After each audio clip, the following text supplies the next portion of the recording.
So this will be our second full-length episode, and as we go on, I don't really think I'm going to be able to keep up with what episode is which, but while we can.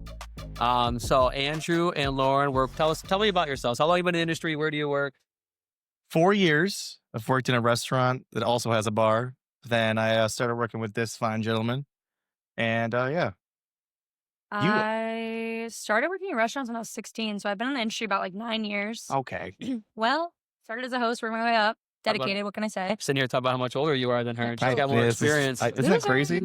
And then I started working for your bars around October, so it's pretty new for like this group of coworkers. About to that 2-year mark there. This December. At least I've been in the industry longer. And now we were talking, like I had Pat and Kenzie on the last show. We were talking about like how, obviously Magpie, Pecker, Murphy, a lot of it revolved around, these bars in particular. So Andrew and I were talking the other day, and I'm like, okay, so something a little different this time. I have you guys who work at other places aside from within our bar family that are also a little bit more food centric. Yes. So I think between the bartending and having more food involved, it'd be a little bit more interesting. So it's different because we're not just making drinks; we're making drinks for our people and the servers, and that's what drives me nuts. Is those damn server tickets. I wouldn't be able to. No. I think it's different because like I worked my way up from a host. So I was host, takeout, expo, server, bartender. So like I understand the whole chain. Oh yeah, I was 9 years. So I think it's excuse me. But I think it's different being like only a bartender and like working in a restaurant and like getting that perspective of like servers just kind of ringing things and staring at you versus like being that server that like. Oh no, they walk right up. They ring it in and they think you're gonna make it in 2 seconds, and they stare. Oh, for sure. You. I think. Like I don't have a full bar right now. I don't have 20 people waiting for their own drinks. I think once you move from server to bartender, you get that perspective of like, wow, I was really annoying when I was a server. Oh yeah. Oh, I did figure that out. Yes. I was like, people are like, oh, my drink's ready yet? Nope. No. All right. I'm gonna go back and do some side So now you got your customers staring at you, waiting for their drink, and you got your servers staring at you, waiting for their drink for their table. Yes. Because they're getting shit from their table about where's their drink. Like we're taking our drinks, and they gotta blame it on you. I go, listen, I'm making drinks for 2 different floors right now, and myself. Like, no, give me a second. Anything where it's like heavy restaurant, like we've had very few like heavy restaurants since I've been more involved. Like we had Murphy's on Empire Boulevard, and that's a nightmare too. Just drink tickets and everything else, and how to organize them, which table, while you're trying to expo food, and it's there's too many steps. That's why all of our places. It's a very hard balance. Well, that's why your dad doesn't like doing food because like it's just a balance. It's a balance, and it's really tough. And people sending food back, and it's just a whole. I feel like margins are just tough in general, though. Well, even at Magpie, we used to slow roast our own corned beef and turkey and roast beef overnight. And like I started as a bar back there, so we had a slicer. We'd slice everything: cheese, tomatoes, everything. Mm-hmm. It was a flop. But the thing is, then you got to have someone there to cook everything to temperature the right way. Yeah. And then we were selling less and less food, became more of a drinking bar. And then you got shit going to waste all the time. Yeah. People sending back food if something's not right. Like you can pick a gin and tonic or a vodka soda. And if it's not a good gin and tonic or vodka soda, people will come back. Yes. But food does make or break places. For sure. And it's more expensive too. More expensive, less margins. You got to hire people in the kitchen. And like I said, like the different steps to fucking, get to, you got a server who's got to get cocktails and a server who's got to go to the kitchen. It's just more margin. You guys also don't do cocktails too, which is different for us too. Like I have to make a specialty drinks. They do, and they take time. Yeah. And when a server rings in, there's 10 different specialty cocktails, and they'll ring in one of each. And I'm like, okay, well, like 45 minutes. They each need their own 10. The only thing they got people sitting down. Well, I think it's so important to like think about, how long are you taking to get drinks out? Are you asking people, servers and bartenders to make cocktails that are taking 2 minutes a drink because there's just so many different ingredients in it? Or is it something quick where you can crack a serve side and just hand it to someone and move on to the next and just you got to prioritize things. Like you look at tickets, so like it's just 2 beers, they're going first. And we get spoiled at like our places. Like we have a very limited cocktail menu at Magpie that I made. And I know all the ingredients, and I don't make them frequently enough. I still have to look at the ingredients from the cocktails I made. That's and also, if someone orders one thing, I'm like, you motherfucker. I'm like, who am I getting mad at? I made the list. I should, but I'm like, you got to be.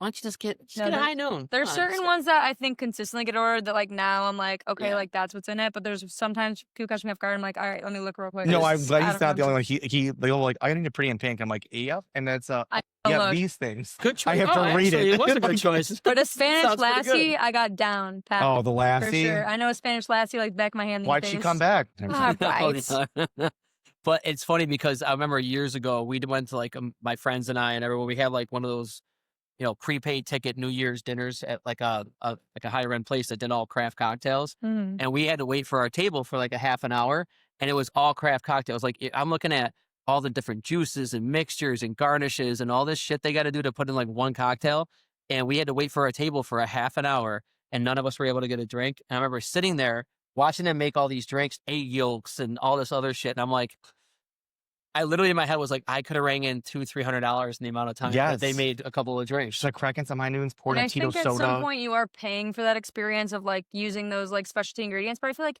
that must be so hard to run because you have to like make sure you have all of those in stock for like maybe someone orders it. Right. And you don't have all those ingredients. Like these guys are running, I got to go over here and get one mint leaf over here. Then I'm coming over here and doing this. And don't get me wrong, like every place is different. Everything has their niche. Yeah. But it's like, for me, like, first of all, as a bartender, it would drive me nuts that I worked as hard as someone else did for an 8-hour shift. Yeah. But plus, if you make a $15 cocktail, you're still making $2. Yeah. I can, as a bartender, I could throw you a Surfside or a High Noon and make you a vodka soda and make $2 and do it in 10 seconds. And, and also when you do multiple ones, you got all these glasses lined up and each one's a different thing. Yeah. That's a fucking nightmare. I don't like, the one thing I say that you guys compare like ringing things in too much because like I use my like bartender with somebody else, I use them. Like look at Lauren, look at that beautiful face. Like if she's talking to an old guy for 20 minutes and I make a tip off of that, I don't care. I will do everything. I will run my ass off for that. And I think that's the biggest difference because you can have like a place that is like a specialty cocktail bar that has all the flair, all the ingredients, and like make a profit off that for sure. But you can also have like something that's more of like a dive bar atmosphere. But if you have like certain personalities, certain looks, certain whatever the traits are behind the bar, it's not going to matter because if well, the same way, I mean, it's all dependent on like it's the culture of the bar, the culture of the people that work there, and that is like the full formula for a bar. Yeah. And like if I go out, like especially if I go to like a vacation or like a bigger city, or there's places where I'll get a cool craft cocktail, I'll like that. But for the most part, because this is the kind of person I am and the kind of places I've grown up in, I like to go to a quick place, order a beer, order a quick Surfside or High Noon or a quick cocktail that has really nothing to it. But I think at the same time, you could tell when like bartenders from more like craftier places come in, whether it's craftier beer, craftier cocktails, whatever it is, and they come into a place like Magpie and they're kind of like, this is lame. When people ask me for old fashions Manhattans, and I'm like, well, it's not like I can just do that here, but at my other job, it's not going to be the same. I'd be like, what bourbon would you like, sir? What whiskey? And I think if you're thinking about like local bars, it's going to make it like if you're working with people who are like local, like it's more about like the rapport personality of like a bartender than anything. Like if someone's coming like a one-off, like they can come and go and they'll leave town or whatever, but like there's a reason that we have regulars and people come back because it's either a certain drink they like or a certain bartender they like, and you see on people's shifts who certain regulars come for. Right. I will definitely say I do go to certain shifts based on who's working. I won't deny that. I very rarely see Andrew during my shifts. No. No, he does. He'll pop in for one and done. Your name's not Kenzie. I don't know you. Well, that's because she works 8 nights a week. Yeah, well, and she yells at me in the way I like. And I'm into it. I don't know, Andrew. I see you every Friday. I think that's her baseline voice is yelling. I think that's... But we love her. Yes. When she's quiet, I'm like, are you sick? Yeah, you okay? Is everything okay? But it is funny. Like just this, and you can see, like I said, the different cultures of people that come in is always interesting. And, I always get nervous when someone comes in with like a handlebar mustache and I'm like, how many things that you want do I not have? Do we not have here? Or you get like, someone that goes to a craft cocktail, like, because a lot of times if you look at like the whole structure of a night, people will start off at a place like a nice higher end spot where they're getting craft cocktails or something a little bit different. And then they'll come into a place like Magpie, like, hey, I had this drink over at this other place with 58 ingredients. Do you have that? Yeah, do you have that? I go, what's in it? I don't know. Okay, well. Oh my God. I bet you should probably go back. Yeah, probably go back there. Yeah, why don't you know what? I'm just going to call them. I'll get all the ingredients I'll go to the store. I'll grab everything for you. It'll be great. I love those handlebar marshal people you're talking about who like they will come in. Right. No, they do. They come in and they order drinks that are from the 1950s that we don't even know anymore. and they'll say random words. I'm like, I don't even know what you're asking me for. They don't even know what they're asking Like, for. I have to half the time. Google They're it. like, it sounds cool. Yeah, they're like, do you have this a paper plane? Now I kind of know what a paper plane is. I kind of forget, but like, and they want me to actually make a paper. I'm like, this I don't have time to do origami and make your drink at the same time. Yeah. Like, I'm not gonna make you an actual paper. You can do one or the other. You know, they want me to do like crazy stuff like that. But it's always on like a busy night too. It's like a Saturday night, a Friday night where like the bar's full and like you're just trying to crank drinks out and someone's like, can I get a Manhattan? I'm like, can you read the room? Yeah. Look like, around. Read the room. Do we look like we have Manhattans here? Here is a surf side. Enjoy your night. And also like it's 1 a.m. The hell? Friend 75? Friend 75. I know a Friend 75. Yeah, so someone came in and asked for that on Saturday. Luckily, I wasn't busy, but I did have to look up the ingredients because I don't ever really make that. Because I literally, it was an oddly slow Saturday night at like 12:30 in the morning. Why is she asking for a Friend 75 at 12:30 in the morning? She's like, they didn't have him at the back bar. I'm like, that's because the back bar is an aluminum box. That's why. And also, it's the front bar. Back there. I didn't have the ingredients either. I kind of had to make it up. I had to make up what yeah, you have that bar because it's like 6 things. Me and the back bar. Best friends. Close. Well, now I'm not there anymore and I miss it. I know, I'm sad. No, you'll be back eventually. I'll pick up some I want to be back there. I'm slowly losing my jobs out here, so things are going to start opening up. Yeah, I'm just putting it in your ear now. Yeah. She wants the back bar. No, I want if it's Saturday night, I want the inside bar, but I'll take what I can get, I guess, these days. You do good on inside on Saturday night, though. We lost our college crowd on Saturdays a little bit. Like we had like our regular like NAS guys that always came in, and they were such a huge part of Saturdays. A lot of them moved. And they're all they don't live here, so a lot of them are gone. A lot of them. I know exactly what. Like, they live across the street from me. You know what's crazy? Like I'll be 38. The frat house. I'll be 38, and these kids are in college. It was like I went home and told my wife I couldn't believe how sad I was that like the last night they were there. Like, yeah, we're all moving home on Monday. I'm like. And it was funny because it was like you literally watch I've been at Magpies since 2008. It's like you watch these rounds of people come in and you get to know them, and I'm like, wow, that's like an end of an era for you and for me. I gotta risk it with this new group of fucking people. The next 4. Yeah. No, because sometimes you hire them. Yeah, that's true. Oh, yeah. Because I went to school with those guys. Yeah, and Lauren stuck around though. Oh, you were a NAS girl, weren't you? They said, oh, you drink here long enough, we'll give you a job. Yep. Yeah, when you start getting older after you drank there long enough. But then you start becoming more responsible. You stop drinking so much, and like, all right, now we might as well make money from you on the other side of the bar. Don't call me old. I think it got worse. It's your fault. It was my fault. Yeah, I just like the service. Well, there is a threshold where you pass the threshold. 30 is the passing. Like when I got the job, I was just like, hey, no one wants to work Mondays? I'll work on Monday. And they're like, okay, you got a job. Both of you guys, now I work Wednesdays. I talked to both of you guys about it like slowly, and everyone always thinks you like forget, and I'm just like waiting to pounce on the come Oh, shifts are open. No, I remember that text like very well because you're like, these are the shifts that are open. What do you want? And I'm like, so quick. Literally like 10 minutes. Well, the problem is I work like 2 other jobs, so I like just had to fit it in where it would work. That's another thing too. Like, and Kenzie and Pat and I, and then PJ and Lisa and I touched on this too. Is that like so many people like they look at bartenders like, oh, you guys just show up and make drinks. Like, we have a million other things going on. Yes, it's not like, and don't get me wrong, there's people that make a career bartending that work night shifts and sleep all day. And most of them have other jobs, though. But people have other jobs, have other parts of their lives, whether it's multiple restaurants and bars, and then you have a career. I have a full-time day job career, yeah. And so it's Give tough. Up on mine. No, school's not for everyone. I worked in a law office for 2 years. And I was like, never mind. Some people are just not built to be behind a desk in an office. I thought I was. And in the same way, some people are not built to be behind a bar either. I do both. Yeah, Lauren's just a jack of all trades. I like to dabble. It's funny with the people who can't handle just like talking to people behind the bar. They can't handle it. And I mean, I do it for a living. Yeah, and there's some times where I love it, but there's it's tough when there's if you're not in the mood or it's somebody you don't like or they're just drunk, you just got to deal with it. But there's more ups than downs, I think, overall. But I mean, before you hired me, every time I came in, there was a fight, and I was here like, why is every time you show up, a fight happens? I was like, I don't know. You should hire me. I was like, you should just employ me. He brings in that energy. It was bad. Some guy got punched in the face right in front of me, and Chris goes, "What? Why is it always you?" And I was like, "What?" Yeah. I used to stir in the pot. I used to jump over the bar all the time when I was younger, and I just don't do it anymore. I just let it happen. Watch. Yeah, just tell security like this is gonna. I was just talking to someone about this the other night when it's like some guys that work at Vinyl stopped in before their shift. Vinyl. And younger kids. We were talking about it like, I'm just trying to be a little bit more. Now I'm older and I don't really drink as much anymore, and I'm like I can react. I know it's better for the community. An angel lost its wings. Mm-hmm. It's sad, but I don't miss it as much as I think I do sometimes. But I was telling him, like, you could feel like something's, and I always have my security guards' numbers. Like, I'm like, check your phone. Because I'll be like, this is going to be a problem. You can sense something with who's going to be the problem. know. And Almost 10 out of 10 times, you're fucking right. It's a vibe for sure. I just use like chasing that girl out. And they're like, hey, pay your tab. Like I said, I don't often get like that, but sometimes someone pushes your buttons just right, and no, that girl's a fucking mooch. She always is. She never has any money. It was bad because, well, especially using my friend's name that like, because I went to school with like a lot of the people that like come in or like graduated after them or before them.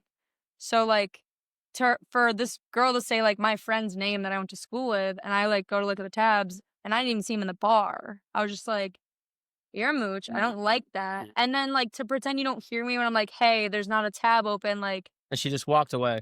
Yeah. I was like, in the front room at Magpie is what, 800, 900 square feet? Where are you running to? She went to the front, like Laura's like, where's she go? She can't see her, like. And you were on point. So like, I'm like in front of you and I'm like, you're taking over where I was. And I was like, get her. Yeah. And you told me like, as soon as you told me what happened, I'm like, huh? And then you're like, it's that girl. I go, oh yeah, I fucking know that girl. We know. Well, that's because I picked up that shift. So like, I'm not usually there. And I think, like you said, that was the first time you've seen me like. I thought Lauren was going to do like a pole vault over the bar to get this girl. Pay your tab. And I was like, pay your tab. Remember that we were just talking about? She had to go to like 3 or 4 different people to fucking get someone to pay her tab. I felt bad for the guy. I think we still kicked her out too. No, like I said, she came in when I was on back bar the other day and saw me and immediately turned back inside the bar. I was like, she knows I'm not messing with that. Yeah, no, she was always, I mean, for me, like I've seen her like go out to different people and get shots, always green tea. So now I have to make green tea for this girl who's not paying. And then the guy is pissed that he has to pay for her because she's a drunken mess who doesn't have any money. So he's not going to tip me well because he doesn't even want these fucking drinks. And I'm like, this sucks for everybody. Yeah. And no one's having fun. No. Dude, I'm over this green tea, white tea stuff that Kenzie was talking to me about. Is that like the one at a time shots? No offense to Gen Z. I'm really sorry, but like, hey. Oh, sorry. Yeah, millennials, baby. I'm just a baby. They just okay, but I have enough of a brain to not order like a mixed shot like on its own, like a green tea or white tea. Like I'm like, just give me like Espolòn. Give me a warm Espolòn and I'll still drink it. And then tip you $1 million. Side and one green tea on this tab, and she's gonna have one high nude and one green tea on this tab. Like, can you order your green tea shots? The worst is when one wants green tea and one wants white tea. Yeah, it's like so it's the same process with just one little bit of a difference. Or like they'll come back and they're like, I'll do 2 green tea, which is still kind of annoying. It's not bad. And they make 2 green tea come back. Actually, can I have one more? I'm like, now I gotta make one after you fucking can't count to 3, you fucking idiot. And then it's terrible. And it's like, or like if I don't mind, if at least sometimes if people acknowledge that it's annoying, like they were around of shots, like it's like, oh, I'll do Jameson, I'll do Espolòn, I'll do Jack Fire, whatever it is. Then one person's like, well, I don't want you to make 1 green tea. If I'm not busy, I'm like, just because you said that, I will. Yeah, I mean, I think there's like reading the room, and there's like, can you acknowledge that like that like is an extra step for them? Because I think it's one thing to grab a bottle and just like pour a shot versus like having to take that process of like shaking and adding all the ingredients. And the measurements for one just suck too. Yeah. It's I always feel like you're over pouring or whatever. And then in the end, it's your job to do it. And what they order. 100%. But you get a better bartender if you have a little bit of etiquette. For sure. And but at the same time, if you're someone that comes in and orders 1 green tea shot all the time, it's annoying, and you tip $5 a shot. I'll make you that every time. I'll take it. If you're gonna be that person, you got to pay your way a little bit. There's one guy who orders drinks from us all the time at Toronto, and he's very kind of needy. He uses the fancy names. Like, I need a Presbyterian gym. Like, he's very specific, but like he tips really well. Does he have a handlebar mustache? Yeah. No, he's bald, got glasses. Gets a little too drunk sometimes. Well, Cinco de Mayo. Don't we all? He doesn't remember any of it. Does his name start with a J? I think his name's Matt. Is it Johnny? Or Preston. No, it's Preston. Typical guy. Pinky up. Oh, yes. Loves the female bartenders. Who's that beautiful girl that usually works there? I was like, that was me. And Andrew Flutters is that It's right here. Yeah. What the one I asked you about at Magpies, do you guys get too many people? Because I don't work at Magpie a ton, but like at night at least. Yeah. Where they're trying to order drinks from you, and you're like, we're 3 deep. And they turn around and start talking to their friends. Oh, God. I can't stand that. And then I'm like, literally DJ night, like, when we do the rooftop on. DJ thing, those kids will come up and they're like, can I get some drinks? And then they're like, what do you want? And I'm like, no, like, I'm not doing this right now. I'm not waiting for you to talk to your friends. You go and make a bunch of drinks, and then they're talking to their friends, and they're sitting there, and you were just waving me down. And now all of a sudden, and I just made 4 drinks. Yeah, and I'm here, and now I need to get you to pay me because if I go take someone else's order and you think everything's done because you're stupid, and then walk away with these drinks, and because I can't ring them in now. You think I forgot to ring them in, or you just forgot to pay? People look at me all the time. They're like I'm sitting there, they're streaming, like, cash your card. Like, what do you want to do? Yes. Yeah. And I hate when people tell me like how much is it, and I don't even know because I like have to click all the buttons, and then they'll like they pay with the card anyways. I'm like, well, if it was a card, who cares how much it was? Yeah, literally. You got to pay the bill no matter what. Yeah. Plus, it's like, are you really worried that you didn't have enough money on your card after you maybe make all these drinks? Yeah. And I sit there and they ask you how much, and they got to transfer money to their card. And everything. It's like, Or they hand you a card and it's locked, and I'm like, it's like declining, but I'm like, is it locked? And they're like, oh, my bad, I forgot to unlock it. I'm like, you're literally at a bar. Why is your card locked? Yeah, but like that conversation thing. It's one thing if like you work your way up to the bar, you order, I'm making drinks, someone walks by and says hi to you, hi, how are you? And then don't have a fucking conversation. Yeah, I'm like, hey, I'm getting drinks. Give me I will be right here. I can talk to you. Once we have drinks, we can talk all day. We can talk the rest of the night. Luckily, like Magpie, like the most you can really be is 3 deep. So like the people at the bar assist, or like it's small enough that I could tap their shoulder, which I don't like reaching and touching people because it doesn't go that doesn't. I make other people do my dirty work. I'm like, hey, tap him.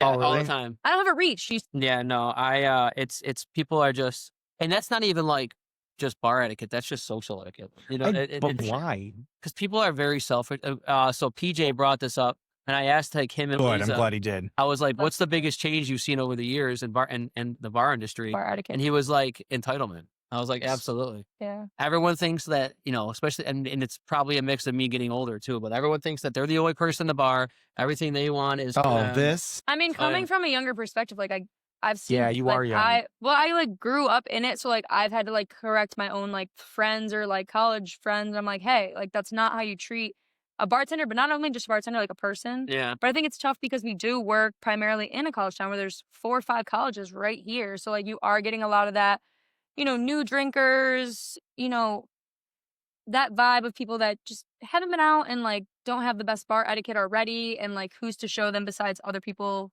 that they just. Yeah. And also with all that with the phones, and so everyone needs to charge your phone. Yes. Real quick. No, I just need you to charge my phone. I go, well, that takes me a lot of time, and I don't make money off of that. I also never also like you're out every night and you're on your phone the whole time. Why would you not charge your phone before you came out? But yes, I will charge your phone and get you a glass of water and plug in your vape. So the vapes, the vapes. The C charger. I do. Yeah. Do you? Because every time you come here, everything's fucking dead. My thing is like I never know. Like I feel like the chargers like come and go, and people are taking them home between shifts. And I'm like, when people ask me on a busy Friday, Saturday, I was like, I have no idea. Or they ask me when I'm outside. I'm like, no. Did you see an outlet back here? It's a fence. I'm like, there is a fence in a metal box with like. There's a trash can to your left. Like, what are you talking about? There's no outlet out here. Once again, it goes down to like read the room. Yeah, and that's. And I think just, like we talked about like the whole entitlement stuff and everything, it's just part of the generation, but they just don't understand that there's not possibly something that they want to happen. Is that what it is? I think there's exceptions. Like, well, it's the same thing. Yeah. Like we don't have touch tunes or anything like that at Magpie, for instance, or Pecker. God, no. But you literally can't because you're going to spend so much time blocking off like certain artists, certain songs. So like, well, then there's no feel to the night. This was country, then hip hop, then oldies, and it's just electronic, and then it's all over the place. But I think it's nice to have a bartender that has like a vibe of like, hey, if you come to the shift, you're probably going to hear country. Yes. If you come to this shift, you're going to hear alternative. Like I started. Yes, she does. Her playlist was the Disco Pandora station. That was good. Fan of it played very well. I'm a big like 90s, 2000s, 2010s. It plays well for happy hour, I will say. Yes. No, and that's the thing. It does change. Like I change my stations throughout the night to kind of go with the night. And I was like, I want to hear this song. Just play one song. I'm like, no. Then I got to play that song. And plus, I go, I'm not DJing. I'm fucking bartending. No, thank you. And that's another thing. Now can I play this song? No. That's what I want to hear. Then bring your fucking headphones. Read the room, people. Read the room. Bring your headphones. No, but it's just like in that. Charge your vape. Another thing is like, I've seen it. If people wanted to move furniture around or play the music they want, like this is not a custom tailored experience to you. This isn't a pregame. You're in a bar. This is a social place where a lot of people are coming together. And I want to hear this song. Also, don't move furniture. Can you change the station? No. Can you change your location because we're not playing that right now. No. Like it's 4:00 on a Thursday afternoon. I'm not gonna play club music right now. Come back at midnight, probably. Deals with crazy stuff like that. It's always like it's always at the weirdest time. And it's always like the wildest like request. Oh yeah. It's like never like I'm like have you been drinking since like 7 a.m. and you like think it's later? Oh, you can tell the people who didn't go to bed last night. You can't get hit by the bus if you don't get off. It's funny watching. That's what I always say. Like on Saturdays, especially, it's I go in at 6, and it's funny watching the day drinkers kind of naturally weed themselves out. Hopefully, because it's like then the night crowd starts coming in, and it's people that are just starting. Yeah. And the people that have it's very clean. You don't. It's like oil and water for people that are at the end of their drinking bender. The people that are just starting. Yeah. And even if the person's nice. They've been drinking since 11 a.m. and it's 6. Yeah. The people that are coming in for, pre-dinner drinks, and they try to like talk to them and be social. I'm like, nah, it's not going to work. You're man. not at the same. You're ready for level. bed. They just got out of bed. They just came out. They just got ready. Or they're about to hit the slopes and get back at it. Yeah, that's also true. If I see them again at 11 p.m., I'm like, oh no. Oh no, you got a lot of sniffles. If you have like 4 Coronas and 2 Jim Beam Jeeps, you can boot and rally. The blue-footed booby. You can boot and rally, or you can snort and rally. Those are the only 2 things you can. Yeah, well, you always know they do it too. No, Where's your bathroom? Where's your bathroom? I don't know. I haven't served you. You just got here. I haven't served you any water, and you haven't blinked yet. So, so I'm a little concerned. Are you? It's like, this guy's not getting a straw in his drink because I know what he's going to use it for. Oh. Hey, if it's not a straw, it's something else. I kind of like the day drinkers though. I'm not gonna lie to you. I do love the people at Park Ave. I like the day drinkers. I'm Park Ave drunks or like whatever. But you can whatever we are. We're a people too. No, I'm like, why are you talking like you're not part of that? I'm one of them. Well, I was trying to be one of them today, but I had to work. Yeah. But it's fine. Actually, that probably worked out in my benefit that you made it to this. Yes. Oh, it made it better. But like, I just like the day drinkers are just very different. It's a different crowd. And that's what's funny. Like if I were to have any opportunity to come out, I like going out there in the day because not only is it a different atmosphere and a different crowd, you get more service industry people. Like our staff goes around during the day. Sure do. That's what I want. Sure do. That's what I want. That's what I want to hang out. That's really why I like my Friday opens because usually it's like the end of that work week for people who do work like full time or like during the day, and like we also get like people who are in the industry coming out. So like. I don't know. Like you usually visit me on Fridays. It's usually I think they know we're a good hearty bunch. Fridays are mostly either staff that work for our bars or like someone getting done with like a Friday, like of their day job, like coming here for like 1 or 2. But you're gonna rarely run into problems if any. Oh, never. Especially in the summer, it's like you get to watch them. The Frog Pond girl, I loved her. Oh, you get to like. She quit. Her. She's not there. She quit, dude. She'd come in and she'd rip 2 shots of tequila, leave. Oh, rip 2 shots of tequila. She'll get like a Tito soda or something like that. Tips really well. Yes. Loved her. Those are good. And they're in and out. In and out. Didn't have to talk to her. Never asked her a question. She was like, "We're at Frog Pond." Well, bye. That's rude. That's rude. I talked to her. Yeah, and then friends. Yeah, I wish I could have those. Like, I've worked a couple of shifts that are like even like a Sunday night at Pint. I've worked, and it's like it's a low stress shift. And just like Pint's a nice spot. You're cruising. It's just like you can make good money. People are easy going. You don't have to worry about anything. Like some places are just chaos at night, and I just think I'm getting too old for that. I get nervous, because like, dude, Magpie's busy on Saturday nights. Oh, it gets busy. You get slammed. It's and it's it actually helps in the summer when the back bar's open because people just have more space. Also Wednesday night, I was there Wednesday. Yeah, we were cranking. Wednesdays are cranking. No, it was packed on a Wednesday night. Yeah, we were packed Wednesday. I stopped by for like a second. I was like, whoa! Like, wait, was Pat your backup? PJ. No, PJ came in, but like the alleyway was full. The back bar was full. Yeah. It was. That's what Park Ave is good for, man. It's it's really. I feel like it's you one get of a those lot of pedestrian traffic. People want to be outside, and a lot of people live like around that area. Right there. It's nice. Especially if you're gonna go out and get hammered in the middle of the week. It's nice to be close to home. To walk. That's how I feel. I can walk home from there. Home, yeah. Sometimes I left my car outside Blue Wolf and Magpie. They're like, "Oh, what'd you last night?" I was like, "Oh, I wish I could tell you." That's why I used to argue because I used to park next to Blue Wolf where it's 15-minute parking. Yeah, okay. And I left my car there back in the day for like 4 days. And I was like, isn't that 15-minute parking? I go, I parked there for 4 days, but it was 15-minute increments. It just added up to 4 days. You gotta work. Yeah. They don't care. They don't check that one.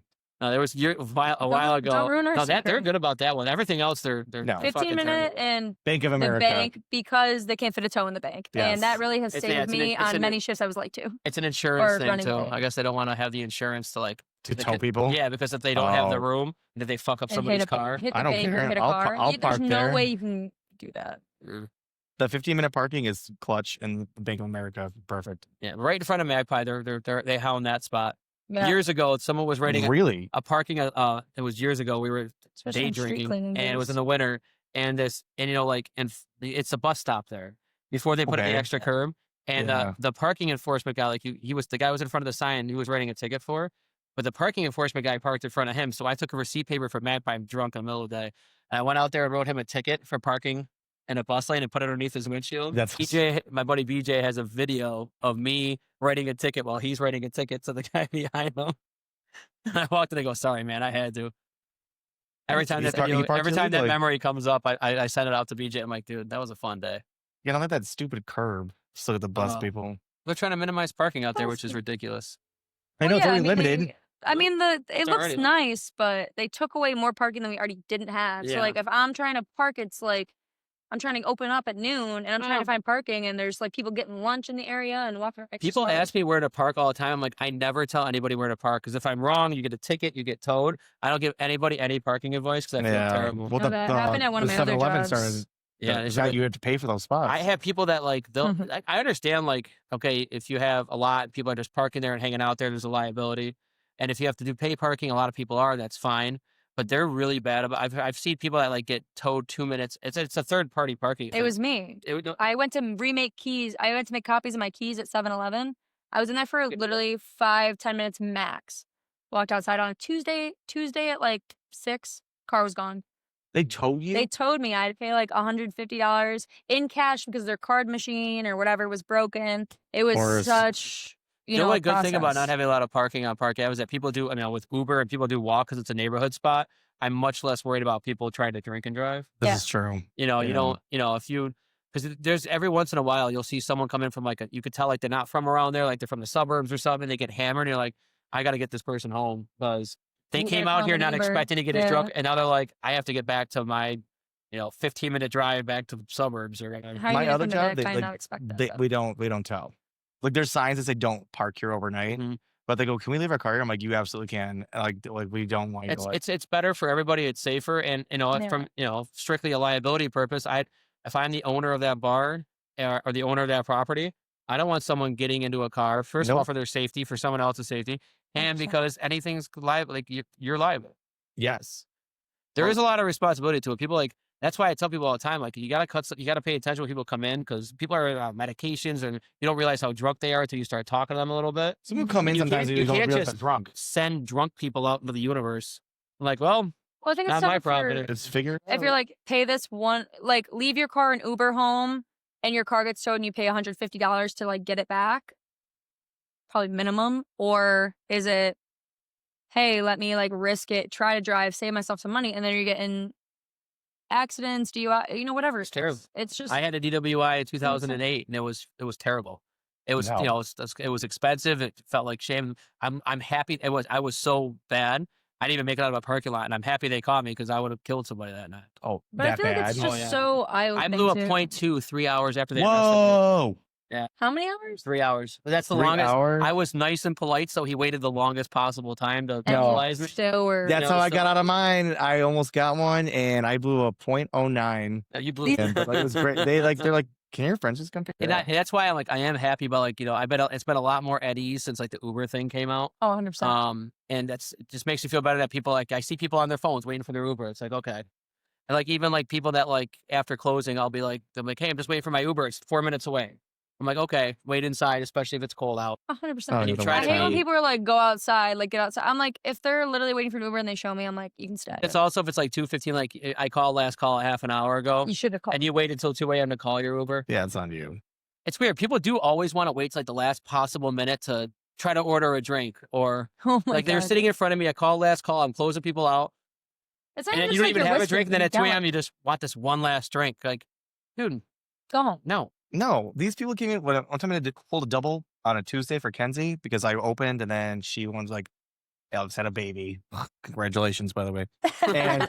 And they wanted to stay, Alex. And then they stayed until 2:30. I'm like, guys, you guys really didn't believe them? They go, oh, we haven't ordered Uber yet. And I was like, all right. Well, now you know where they wanted to go? Now you're on the Hilltop Express. They wanted Uber to Buffalo, and they're like, come to Buffalo with us because the bar's open to 4 a.m. I go, No. Uber to Buffalo is crazy. So at 2:30, by the time you See, the Buffalo, you'll be at 3:30, maybe. And Uber's going to drive the speed limit probably. You're going to get there for last call again, and then you're going to be in there until 3:50 in the morning. And then you're going to be at some bar in Buffalo until 4:30. Like, oh, I haven't called my Uber yet. I got to get back to Rochester. If you're go back to Rochester. By the time you get back to Rochester, you're eating at Giants. If you're doing that much to like continue drinking, like just go home to someone's house and just drink there. Yeah. Yes. Like, why are you paying for an Uber to Buffalo? I got a porch. I drink at that porch all the time. I love a good porch drink. Tell me, like, just come on over, guys. Yes. Oh, a good porch drink at 2 in the morning.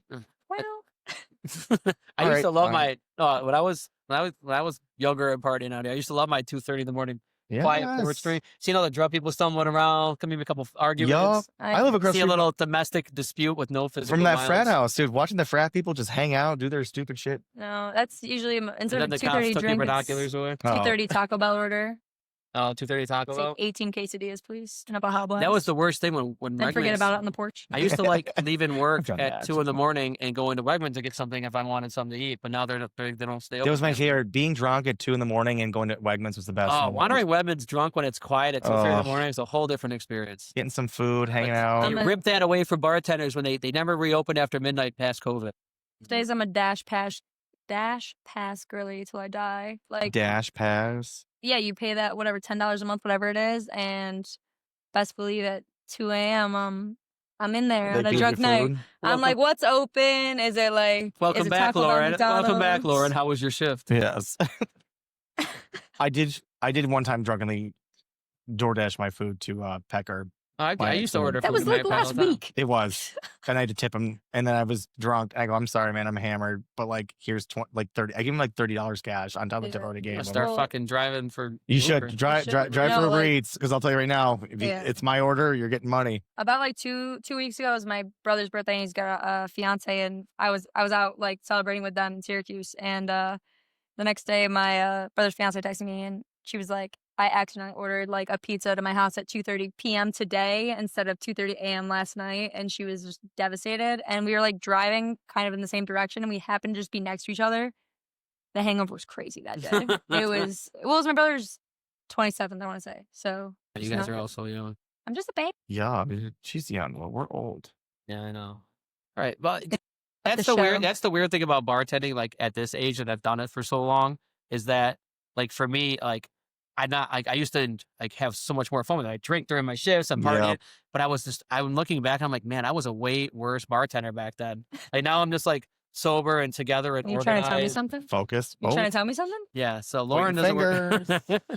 But it's just, no, it was just, I was more a part of the party back then, which was fun, but I wasn't as good of a bartender. But now it's like, I'm just a different mindset. You got kids to go home to. Yeah, I do. Like, I got a family to feed. I got a pet rabbit at home. He's kind of sick. I got 2 cats. Like, I love them. You know what's funny? Like Zach and Cody. Leaving a shift at 2:30, I drive by cops and sheriffs. I'm like, go ahead, pull me over. Pull me over. See what I'm an old bartender. You can go ahead. For it. Take the breathalyzer. I'll do everything. I'll walk that line. You'll pass. First test I passed in a while, so I'm like, all right, let's do it, man. I gotta walk to my. So those like videos of people like doing the DUI test are so funny. Sometimes of like they're like dancing on the line and they're making them do like all this crazy stuff. It's so funny. I love those ones. Well, the guy especially. Yeah.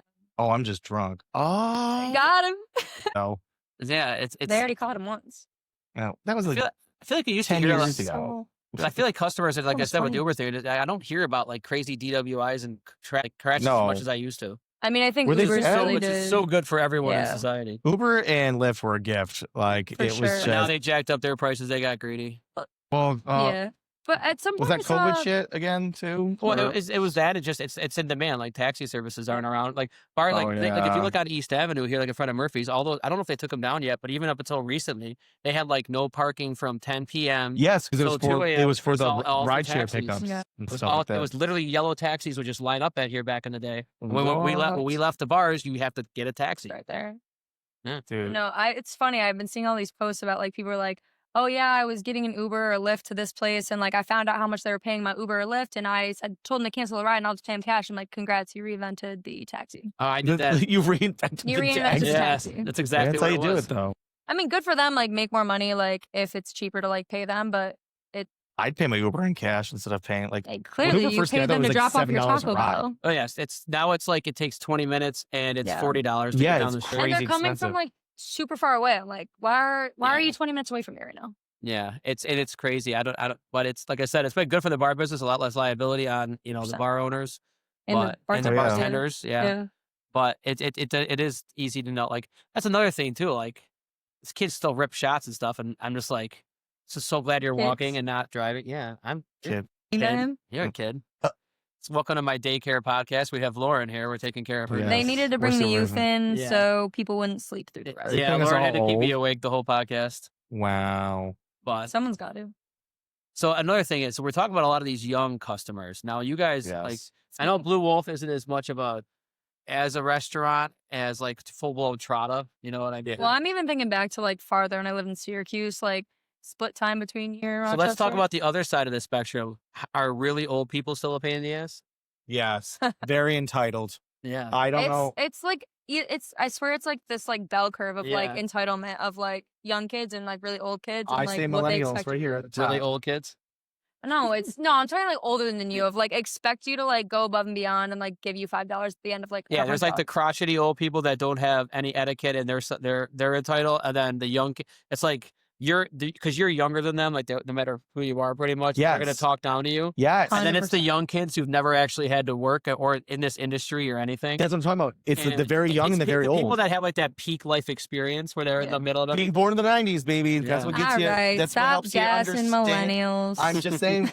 We're people too. I just think everyone should have a year of service in like the service industry to understand. We're gonna target. That's been a big thing online. Dude, anything. We're gonna target. Work at a bar. Work at a restaurant. Literally, any service industry. Like, any customer service. It'll change your life. It's character building and it's hard work. And I think it's because like there's a lot of like even like these young kids that kind of like sometimes I feel like they're kind of spitting on you like you make my drink, bitch. Yes. And it's like dude, like. You have your mom's credit card. I know you do because you know it. Like your name's not Maria, Steve. Like I fucking know. No, my worst was going to school. I went to school. Like there were some people who went there that like had money, and they would be the type of people that like they would pay the bar tab and then Venmo request you on their parents' credit card and just like keep the money. Like they're profiting. Yeah. And are you joking? I had a few people like that I went to school with that like I knew they did that, and I was like, don't buy me anything because I would rather pay for myself than put it in your pocket when I know mom and dad your mom drives a Porsche. Yeah, I've seen it. And it works and doesn't work. So yeah, that's a shitty person. Yeah. I wonder if you know what, we're gonna raise awareness about that. Parents, if you ever watch this and you're paying your kids' bills at the bars while they're in college, make sure you check their Venmo account to make sure they're not profiting off of your. And on top of that, you're getting interest charged too. Oh my God. The only thing about old people is that they want you to pay attention to them first. Yeah, I have noticed that a lot. And if I don't, they feel like they've lived enough life where like if you're not tripping over yourself to like beat them to the table, you better be like pulling their chairs out for them. You better like hurry up and get over here. I literally might die before you take. There might be a grain of salt on the bar from someone who sat to the right of them. This and they're is like, disgusting. Can you wipe this? These kids have no work ethic anymore. Yes. Dude, I hate that because they say it to me and I'm like, I'm 25 and I've worked since I was like 16 years old. So like for them to like complain about it to me, I'm like, okay. Like I don't know how old you think I am, but like kind of slap in the face. No, but they also they love reading the menu to me. What drink should I? They go, can we get some drinks over here? I go, yo, can I get for you? This looks good. Like, dude, if you're not ready, I'll come back in 2 seconds. They're all good. Order something. Yes. Yeah, I mean, don't order all the bad drinks we put on the menu. Yeah. Order the good. Is this good? Is this tasty? Yeah, we put like, this one specifically. No one likes this one. So are you supposed? Yeah. Are you genuinely? I feel like people ask me like, am I supposed to tell you that like our drinks or food or whatever it is like bad? Like, yeah. I just tell people whatever sells the most. Like I don't drink IPAs. Right? That's what I tell people. What's your best IPA? I go, we sell the most of this one. This is popular. Yeah. That's my. Because I go, I can lie to you, but if I lie to you and try to bullshit you, and then you take a sip, you're like, that guy doesn't know what he's talking about. I'm just gonna tell you. Well, yeah, because she and I work in restaurants. Like I'll even tell you food or drink. Like this is what sells. Same thing. I don't eat it all, but same thing with sports. If there's a certain sport, I'm a hockey guy and I watch football. But like, if someone tries to talk about the NBA, I used to try to like bullshit about it. I'm like, I just sound stupid. He just gave up. Yeah. First of all, what about me made you think I was a basketball fan? Does you get me? Oh, but you know but people like all these different things. Like I drink very few things. Like everyone's like, what's your number one? What kind of shot should I take?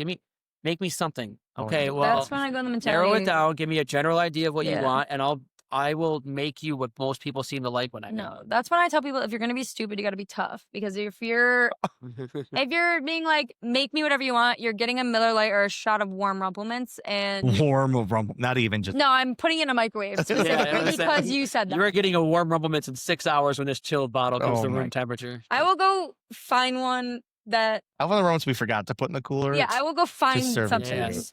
I will put it in the microwave downstairs and bring it up. Well, Jim. Well, as a shot?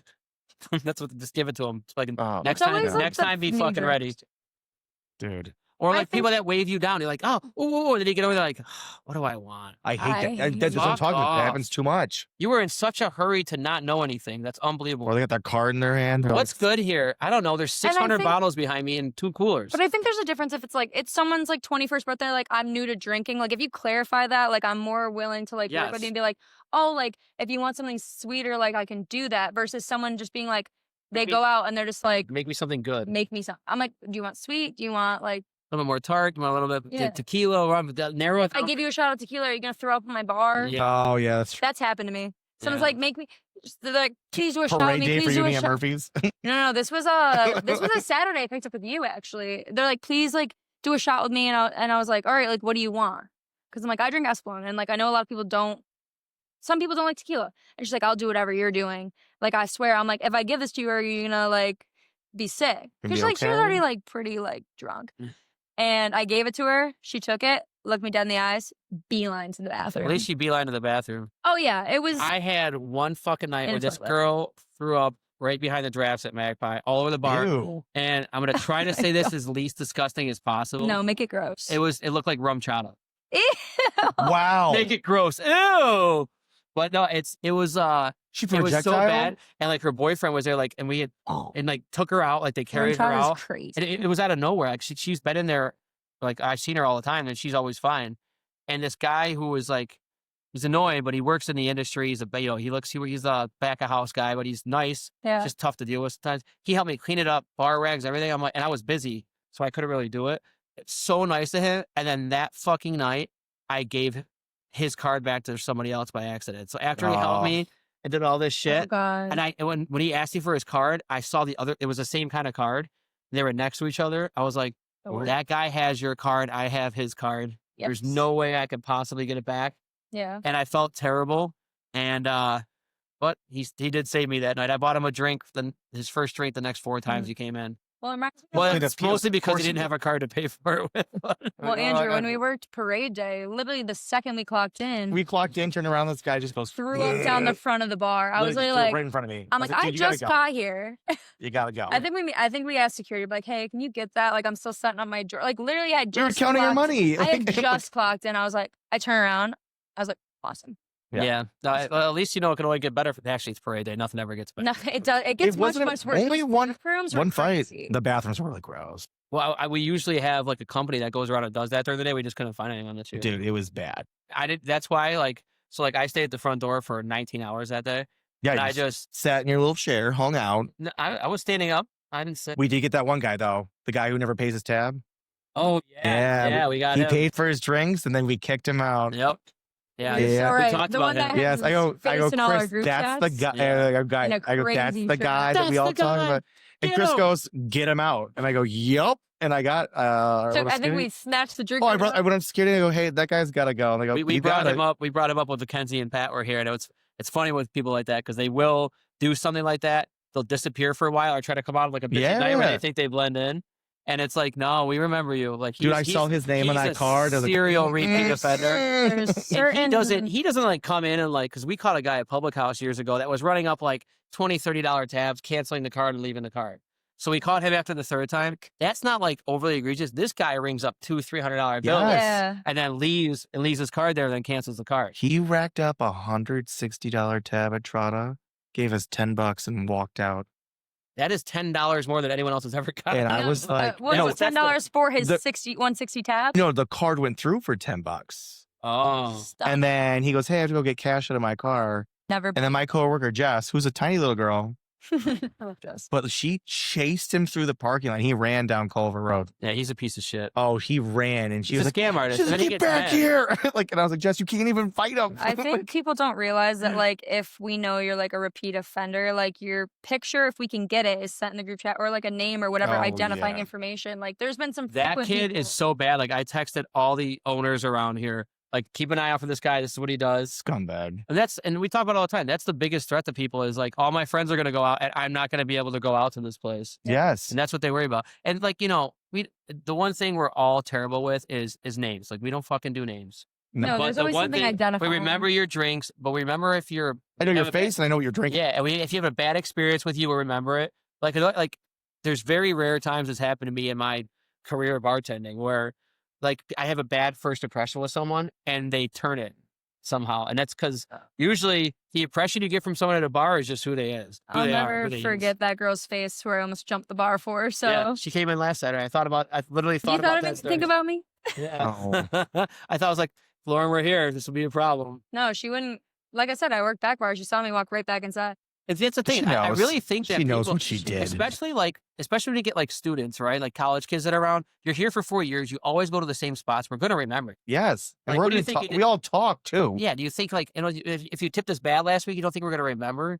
The people that are the worst tippers always want the most attention and always demand the most out of you. God. And the people that, you know, are good tippers always get the best service because they're good tippers. And sometimes they hire you. Yeah. And that's actually funny though, because a lot of people that come and hang out at the bars become staff, become friends, and kind of become part of the thing. And it's a really cool way to build like a community and stuff. Like people do come and go. You have people that leave for, you know, careers, or people that leave, like, you know, cut their hours because they have a career. They don't work as much.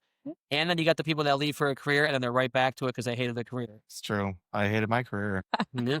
Don't hate yours. I do both. I feel like my career in like bartending to a degree kind of go hand in hand because like therapy. I'm a therapist, mental health counseling. So like I talk to people for a living. So I feel like it's really easy to transition from like, can I start a conversation with someone across a bar and like build that quick like rapport with them?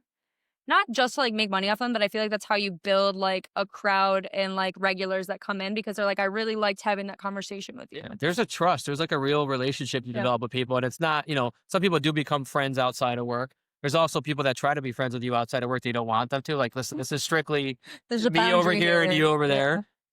But you know, it's interesting because you do get a good read on people, and you actually are a mental health therapist, but you do get a good read for people. And you know, we kind of got like bartender spidey senses with some people, like, avoid that. Or there's some, I fucking hate when like, I'm like, oh, this guy's awesome, or this girl's a cool chick. And then you get to know them and then they turn into a fucking nightmare. Like, I can't get away from this person because they always come in. Now they think you're best friends. Or they're cool with like one bartender and not the rest. So like when you're like, oh, this person's super nice. And then like another bartender gets them, they're like, that was the worst person I've ever interacted with. And you're like, but that's so weird because they're so like cool with me. It starts coming out after a while. Like, oh, okay. I get it now. Like, or I was like, oh, this guy was really cool. Hey, man, good to see you again. It was awesome. It's good to see you, Chris. Yeah. Then we start talking. He goes, so when are we going golf? And I'm like, what? I don't even fucking know you.